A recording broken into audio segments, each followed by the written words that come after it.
Shalom, selamat sore bagi kita semua. Pada saat ini saya akan membagikan sedikit dari sabda kebenaran firman Tuhan yang terambil dalam kitab Kisah Para Rasul pasal 2 ayatnya yang pertama hingga ayat yang ke-13. Lembaga Alkitab Indonesia memberi judul Pentakosta.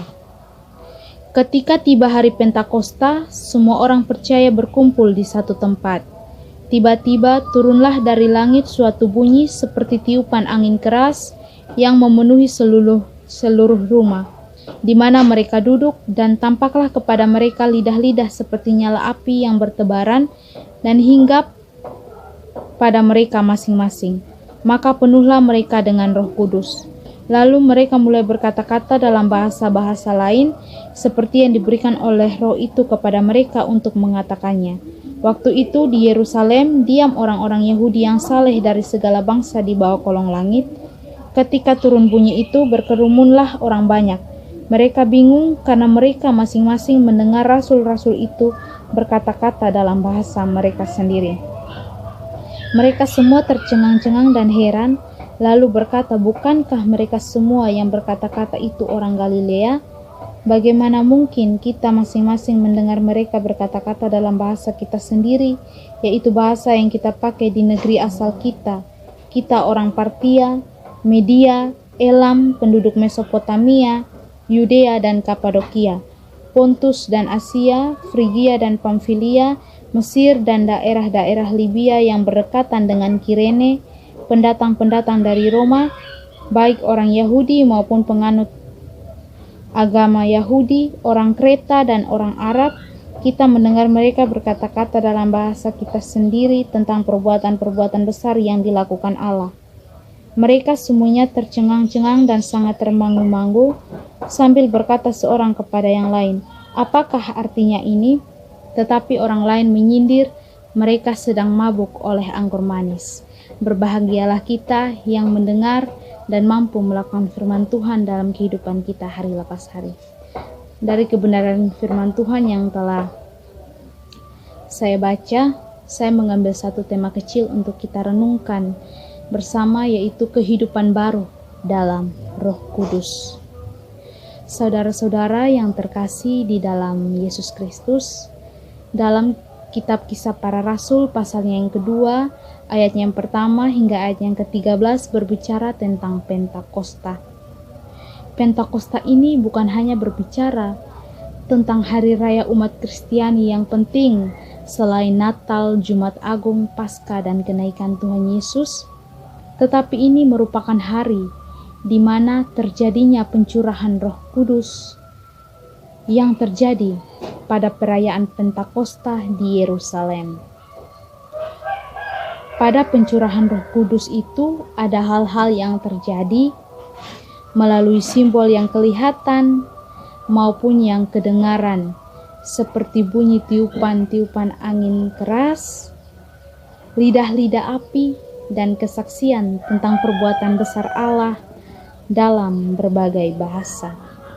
Dalam kehadiran Roh Kudus memberi kuasa menjadikan apa yang tidak mungkin menjadi mungkin. Roh Kudus menggerakkan para murid, rasul, dan orang saleh dari segala bangsa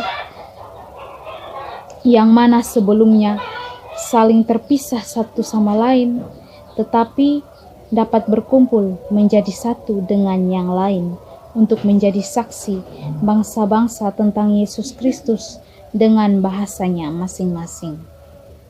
Jadi ini merupakan hubungan yang dipersatukan di dalam kasih Kristus. Dalam bacaan hari ini, Pentakosta menampilkan sosok Yesus Kristus sebagai Roh Kudus yang menemani kehidupan manusia di dunia agar tidak hidup di dalam dosa. Tetapi hal yang juga menarik ialah murid-murid Yesus, rasul, dan orang saleh dari segala bangsa, karena dengan keberanian yang diberikan oleh Roh Kudus kepada mereka, maka mereka dengan berani memberitakan Injil ke berbagai daerah-daerah.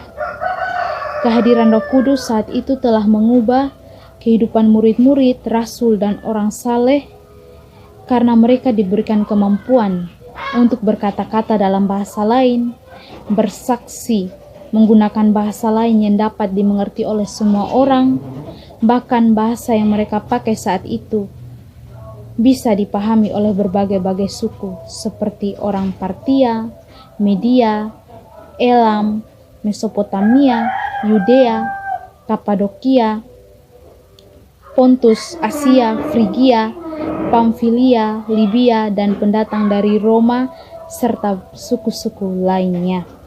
Bahkan orang-orang yang berkumpul waktu itu tercengang, termanggu-manggu, dan heran karena mendengar murid-murid, rasul, dan orang saleh berbicara dalam bahasa mereka, sekalipun murid-murid, rasul, dan orang-orang saleh adalah orang Galilea. Karena di hari Pentakosta, Roh Kudus menjadikan orang percaya itu menjadi saksi bagi bangsa-bangsa lain, sebagai penegasan bahwa semua bangsa kelak akan menerima Kristus sebagai Tuhan dan Juru Selamat. Jadi hal ini penting bagi kita orang Kristen, karena kebiasaan kita manusia ialah seperti kita diberikan talenta oleh Tuhan dalam hal bernyanyi. Kita tidak melakukan pelayanan di gereja untuk memuliakan nama Tuhan, tetapi hanya duduk diam saja dan menjadi penonton. Bahkan kita tidak melakukan pelayanan di gereja untuk memuliakan nama Tuhan dengan talenta yang sudah Tuhan berikan. Tetapi tidak hanya itu, kita juga tidak cukup hanya mulut yang mengaku percaya kepada Yesus, dan tidak cukup hanya tubuh yang dibawa ke gereja setiap minggunya.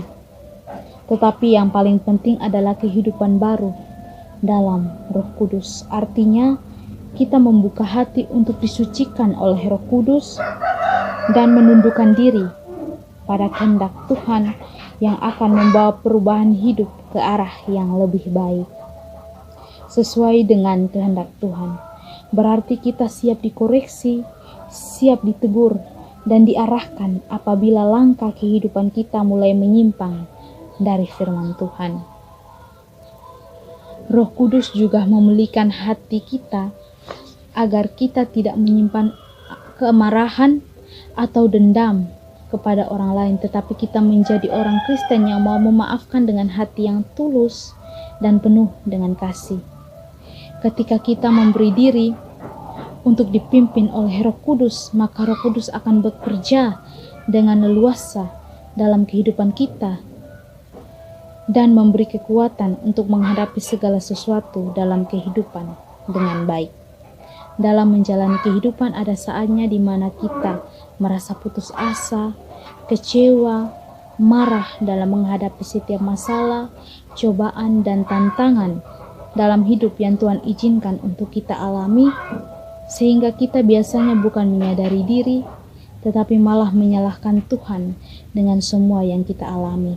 Tetapi jikalau kehidupan kita selalu berada dalam pimpinan Roh Kudus, maka kita dapat mengerti jalan mana yang harus ditempuh atau keputusan apa yang harus diambil dari setiap masalah, cobaan, dan tantangan yang kita hadapi. Sebab Roh Kudus adalah penolong dan penghibur yang selalu bersama kita dalam menjalani kehidupan yang menuntun dan memberi jalan keluar yang terbaik untuk menyelesaikan masalah, cobaan, dan tantangan yang kita hadapi. Pertanyaannya bagi kita semua, sudahkah kita membuka diri untuk Roh Kudus pimpin kehidupan kita? Saudara-saudari yang terkasih di dalam Yesus Kristus, ini juga menjadi tamparan untuk kita sebagai orang percaya, supaya sebagai orang Kristen kita sadar dan mau membuka diri serta memberi diri dengan sungguh untuk senantiasa dipimpin oleh Roh Kudus dan dikuasai oleh Roh Kudus, sehingga Roh Kudus dapat berakar dan berkarya dalam kehidupan kita untuk melakukan kehendak Tuhan. Berbicara tentang kehidupan baru dalam Roh Kudus ini merupakan hal yang gampang untuk dilakukan, tetapi juga bisa fatal jika kita sebagai orang Kristen tidak mau untuk membuka diri dan memberi diri dipimpin dan dikuasai oleh Roh Kudus. Sebab kehidupan orang Kristen akan dikuasai oleh dosa dan akan merusak hubungan relasi dengan Tuhan karena melanggar perintah Tuhan dan tidak melakukan kehendak Tuhan sesuai dengan firman. Allah dalam kuasa Roh-Nya memanggil kita orang percaya menjadi saksi dalam kehidupan kita sehari-hari melalui perbuatan kasih, sikap yang penuh kebaikan, telinga yang mau mendengar keluh kesah orang lain, dan melalui teladan hidup kita dapat menjadi berkat bagi orang lain, sehingga melalui hidup kita nama Tuhan dipermuliakan dan diagungkan. Saudara-saudari yang terkasih di dalam Yesus Kristus, dari bacaan ini saya ingin menyampaikan bahwa kehidupan baru dalam Roh Kudus bukan hanya berbicara untuk membaharui diri melalui perbuatan dan sikap hidup kita saja, tetapi suatu hidup yang mengenal dan berpusat kepada Kristus atau selalu memiliki hubungan relasi dengan Tuhan melalui membaca firman, memuliakan namanya, dan berdoa. Tetapi juga kita harus wujud nyatakan dalam kehidupan kita dengan hidup menjadi saksi untuk menceritakan tentang pribadi Yesus Kristus. Jadi saudara-saudari, kita harus sama seperti murid-murid, para rasul dan orang saleh, menjadi saksi Kristus bagi seluruh dunia, sehingga orang yang belum percaya menjadi percaya, dan orang yang belum mengenal Kristus menjadi mengenal dan mau untuk hidup dalam kebenaran, melakukan kehendak-Nya, dan mau untuk menjadi saksi Kristus bagi seluruh dunia. Kesimpulan dari kebenaran firman Tuhan hari ini yaitu, mari kita sebagai orang percaya, sebagai umat pilihan Tuhan, mau untuk bersaksi, menceritakan tentang pribadi Yesus Kristus, supaya orang yang belum mengenal dan belum percaya menjadi kenal dan percaya, untuk hidup dalam kebenaran, melakukan kehendak Tuhan, dan hidup menjadi berkat bagi sesama di dunia ini. Amin untuk kebenaran firman Tuhan. Tuhan Yesus memberkati kita semua. Shalom.